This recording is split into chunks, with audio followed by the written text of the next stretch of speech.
నమస్తే welcome to today tomorrow నా పేరు నరేష్ ఒక్కసారి అధికారం దిగిపోగానే కారు పార్టీ కకవికలమైంది మొత్తానికి మొన్నటి వరకు మాజీ మంత్రులు మాజీ ఎంపీలు మాజీ ఎమ్మెల్యేలు మాజీ ఎమ్మెల్సీలు మాజీ చైర్మన్లు వెళ్తే ఆ తర్వాత సెట్టింగ్లో ఆ పార్టీకి దూరం అయ్యారు సీన్ కట్ చేస్తే అధికార కాంగ్రెస్ పార్టీలో చేరిపోయారు ఇక ఎమ్మెల్యేలు స్టార్ట్ అయ్యారు మొట్టమొదటిగా భాగ్యనగర ఎమ్మెల్యే దానం నాగేందర్ ఆయన ఖైరతాబాద్ ఎమ్మెల్యేగా ఉన్నారు ఆయన పార్టీ మారితే అది వారం తిరక్కు ముందే Station Ghanpur MLA Kadiyam Srihari party మారిపోయారు ఇప్పుడు చూసుకుంటే ఏకంగా కాంగ్రెస్ పార్టీకి చెందినటువంటి ఒక కీలక నాయకుడు గతంలో తెలంగాణ వచ్చే సమయంలో ఆయన బీఆర్ఎస్ కారు పార్టీలో చేరి ఆ పార్టీకి సెక్రటరీ జనరల్ గా కేసీఆర్ తర్వాత ఆ స్థాయి నాయకునిగా పార్టీలో ఉన్నారు కాకపోతే పార్టీ నిర్మాణంలో పార్టీ కార్యకలాపాల్లో ఆయన వేలు పెట్టకపోయినా ఒక గౌరవప్రదంగా బీఆర్ఎస్ పార్టీలో కేసీఆర్ పక్కన ఒక పెద్ద మనిషిలాగా ఉన్నటువంటి కేకే మొదటి జిహెచ్ఎంసీ ఎన్నికలో తన కూతురు గద్వాల విజయలక్ష్మిని నగర మేయర్గా చేద్దాం అనుకున్నప్పటికీ ఆవిడ కేవలం కార్పొరేటర్ గా మాత్రమే మిగిలిపోయింది ఇక ఆ తర్వాత జరిగినటువంటి రెండో జిహెచ్ఎంసీ ఎన్నికల్లో 2020 సంవత్సరంలో విజయవంతంగా కేకే తన కూతుర్ని గ్రేటర్ హైదరాబాద్ మున్సిపల్ కార్పొరేషన్ మేయర్గా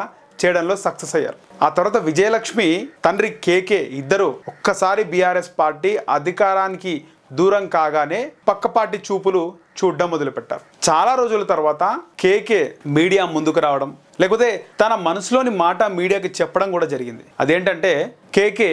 రాష్ట్రంలో కాంగ్రెస్ పార్టీ బాగా పరిపాలిస్తుంది నేను పాజిటివ్గా చెప్పట్లేను కాకపోతే ఎక్కడ కూడా కాంగ్రెస్ పార్టీకి నెగటివ్ రిమార్క్ లేదు పబ్లిక్లో నెగటివిటీ లేదు ఇంగ్లీష్లో ఒక సామెత ఉంది if there is no negativity then it is positivity అని ఆ మాట కూడా చెప్పేశారు కేకే అంటే తెలంగాణ రాష్ట్రంలో ప్రజలు కాంగ్రెస్ పాలనలో సుభిక్షంగా ఉన్నారు వాళ్ళకి ఎలాంటి ఈ పార్టీ ఎందుకు వచ్చింది కాంగ్రెస్ పార్టీ అధికారంలోకి ఎందుకు వచ్చింది అనే బాధ లేకుండా సుభిక్షంగా ఉన్నారు హాయిగా జీవనం సాగిస్తున్నారు కాంగ్రెస్ పార్టీ ఇస్తున్నటువంటి 6 గ్యారంటీల్లో అమలవుతున్న గ్యారంటీలు తీసుకొని హాయిగా ప్రజలు బతుకుతున్నారు ముఖ్యంగా మధ్య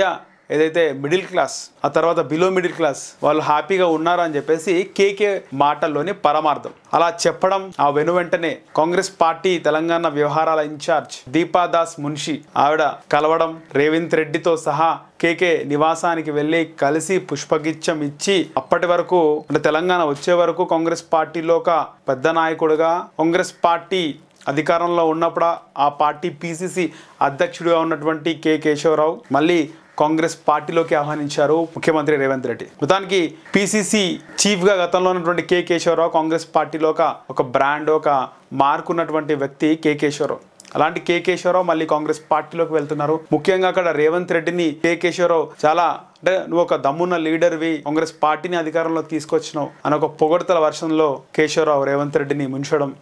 తనతో పాటు తన కూతురు గద్వాల విజయలక్ష్మి నగర మేయర్ ఆవిడ కూడా కాంగ్రెస్ పార్టీలో చేరిపోవడం లోక్సభ ఎన్నికలకు ముందు ఇది కాంగ్రెస్ పార్టీకి ఒక శుభ సూచికం ఇక బీఆర్ఎస్కి పెద్ద గడ్డుకాలం అని చెప్పుకోవాలి ఎందుకంటే కేసీఆర్ ఫామ్ హౌస్కి పరిమితం అయిపోయినారు కూతురు తీహార్ జైల్లో ఉంది కేటీఆర్ ఇక పార్లమెంటరీ సమావేశాలు తెలంగాణ భవన్లో రోజుకొక పార్లమెంటరీ సమావేశం నిర్వహిస్తున్నారు ఒకరోజు సికింద్రాబాద్ ఆ తర్వాత మల్కాజ్గిరి ఈ రోజు చేవెళ్ళ రోజుకొక పార్లమెంటరీ మీటింగ్ తెలంగాణ భవన్లో పెట్టి ఇప్పటి వరకు బీఆర్ఎస్ లో ఉన్నటువంటి ప్రజాప్రతినిధులు కానీ కార్పొరేటర్లు కానీ కార్యకర్తలు కానీ అందరికీ అంటే ఒక జోష్ నింపే ప్రయత్నం చేస్తున్నారు అయినప్పటికీ బీఆర్ఎస్కి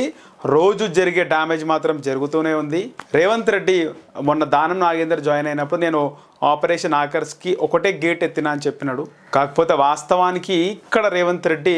ఒక చక్రం తిప్పే ప్రయత్నం చేస్తున్నారు ఖచ్చితంగా చక్రం తిప్పుతున్నాడనే చెప్పుకోవాలి బయటికి మాట్లాడకుండా ఒకవైపు కేటీఆర్ బయట మాట్లాడుతుంటే రేవంత్ రెడ్డి మాట్లాడకుండా ఏం చేయాలో బీఆర్ఎస్కి ఎంత నష్టం చేయాలో అంత నష్టం కూడా చేస్తున్నాడు కె కేశవరావు గతంలో ఆయన పిసిసి అధ్యక్షుడిగా ఉన్న టైంలో తన కొడుకు ఒక పిస్టల్ ఒక